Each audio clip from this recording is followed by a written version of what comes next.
Let's come back to Britain then, Charles, and the latest on farming.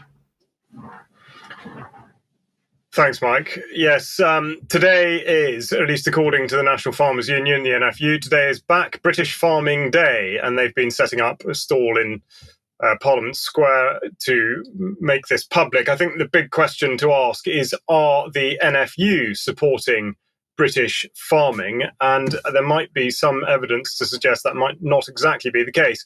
They've also criticised Defra today about underspending on subsidy. Of course, subsidy described as creating slaves by Julian Rose, who gave a very good interview to a column.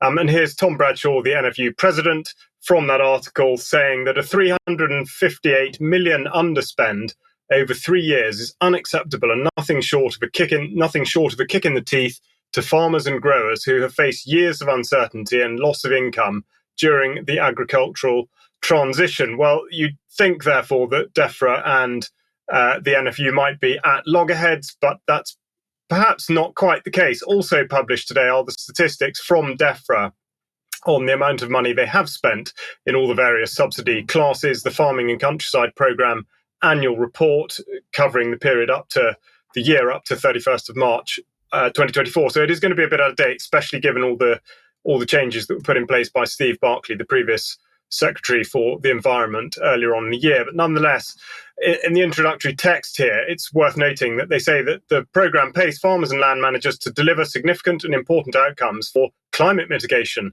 adaptation and the environment alongside food production. These actions contribute to the goals set out in the Environmental Improvement Plan, Third National Adaptation Plan and the Net Zero Growth Plan. Now, simply the order in which those things are listed suggests that actually the priority is not perhaps food production, but is more likely to be net zero and the environmental schemes, which do not go hand in hand with food production when you scrutinise the schemes themselves.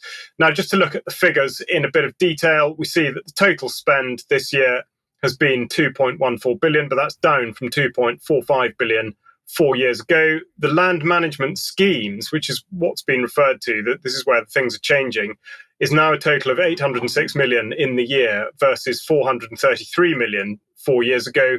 Productivity and innovation, though, essentially money with which to produce more food, is at 137 million, not much an increase from 120 million in 2020-2021.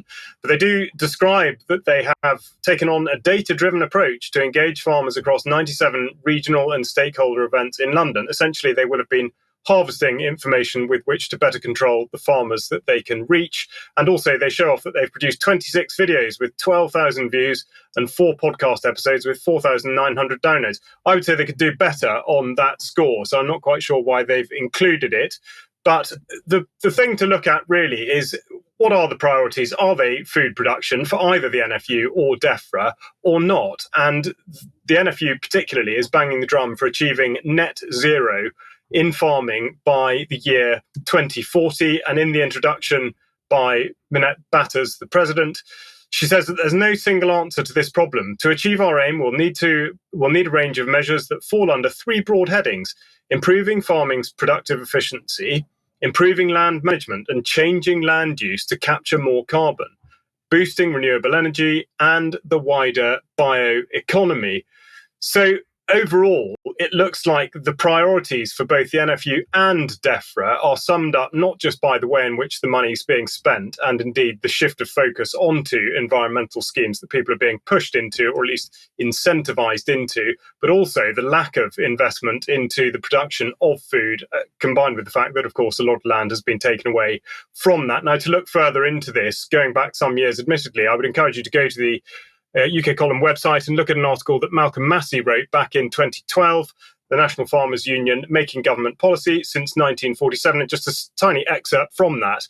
The NFU's relationship with the government is further supported by the National Archives, which states, in regards to the NFU's inclusion in the 1947 Agriculture Act, the government's aim was to maintain high levels of agricultural production through a system of guaranteed prices negotiated annually by the Ministry of Agriculture and the National Farmers Union.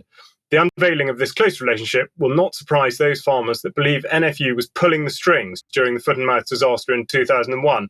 Now, a lot might have changed since then, but nonetheless, the power base that the NFU has is significant, and it certainly doesn't have to go along with the views of its membership. Of course, the council itself does decide what it is going to do and what it is going to say. And it looks at the moment that all they really care about is an obsession with what they're calling climate change. Thanks, Charles.